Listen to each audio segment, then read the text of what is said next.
Hallo maatjies, vandag is dag 7 van die 10 dae van gebed. Die Heilige Gees is uitgestort. Dit is van parels gemaak. Lukas was verstom terwyl hy deur een van die reuse poorte van die Nuwe Jerusalem stap.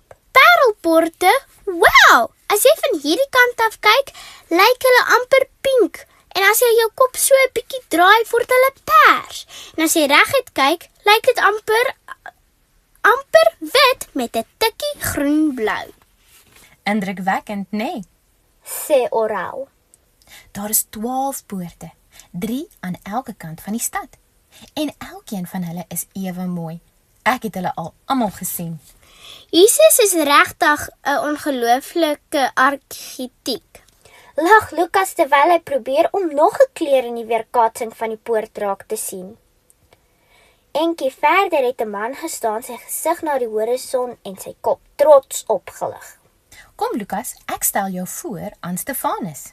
Sê Oral terwyl hy nader stap. Oral, sy kleed het dieselfde rooi rand aan die onderkant as die een wat Johannes aangehad het.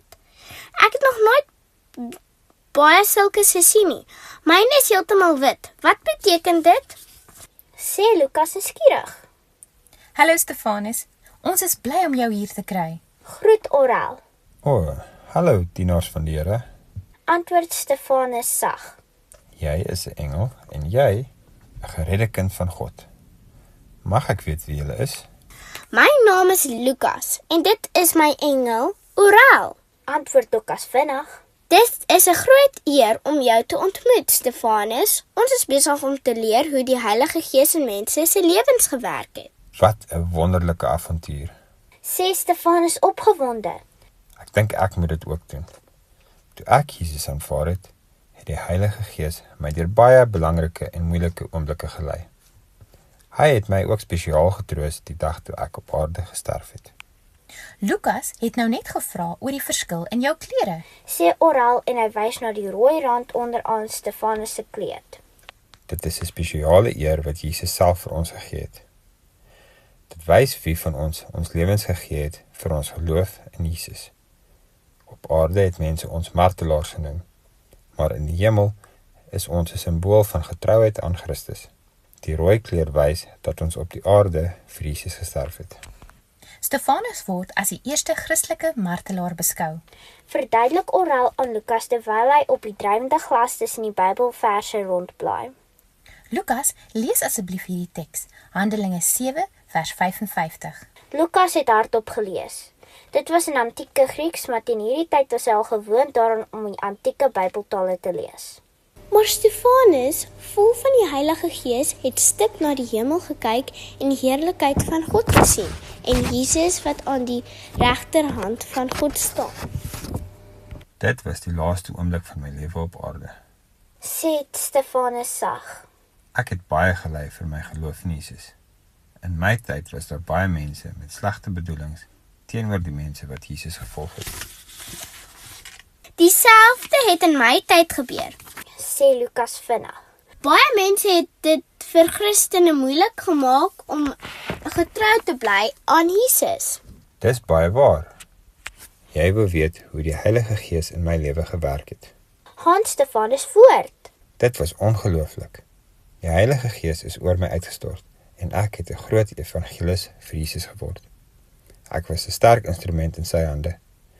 Baie mense het hulle harte en lewens vir Jesus gegee as gevolg van die wonderwerke wat die Heilige Gees deur my gedoen het. Die teenstand en lyding wat ek heeltyd ervaar het niks vir my beteken nie, want ek het geweet my goeie Jesus sou my eendag na die Nuwe Jerusalem bring om vir altyd by hom te leef. En dit het presies so gebeur. Toe my lewe op aarde aan 'n einde gekom het, in daardie oomblik van vrees en pyn, het die Heilige Gees my weer krag gegee en vir my Jesus sy gesig gewys waar hy vir my in die hemel wag.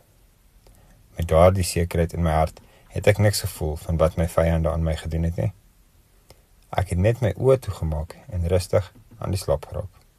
Veilig in God se liefde. Toe ek weer my oë oopmaak, was my liggaam heel en gesond. En Jesus was reg hier by hierdie poort van die stad om my te verwelkom. Dis hoekom ek so graag hierheen terugkom. Dit herinner my aan hoe goed Jesus vir my was. Hy het self vir my hierdie kleed met die rooi rand gegee. Ek voel so onwaardig vir so groot eer. Wat 'n ongelooflike storie, Stefanus, sê Lukas. Ek kan net dink wat jy vir Jesus deurgemaak het. Ons het nou geleer dat die Heilige Gees by die getroue volgelinge van Jesus gebly het en hulle getroos het. Sê Oral terwyl hy die drywende kaart nader trek. Baie dankie dat jy dit met ons gedeel het, Stefanus. Dit was vir my ook 'n groot voorreg om vir my julle storie te kon vertel. Sê Stefanus met 'n breë glimlag. Kom gerus enige tyd weer. Waarheen nou, Oral? Vra Lukas terwyl hy na die flikkerende rooi kolletjie suid van die stad kyk. Wie gaan ons volgende verras? Kom ons gaan. Hallo maatjies, dis weer tyd vir my gunsteling deel van die daaglikse episode.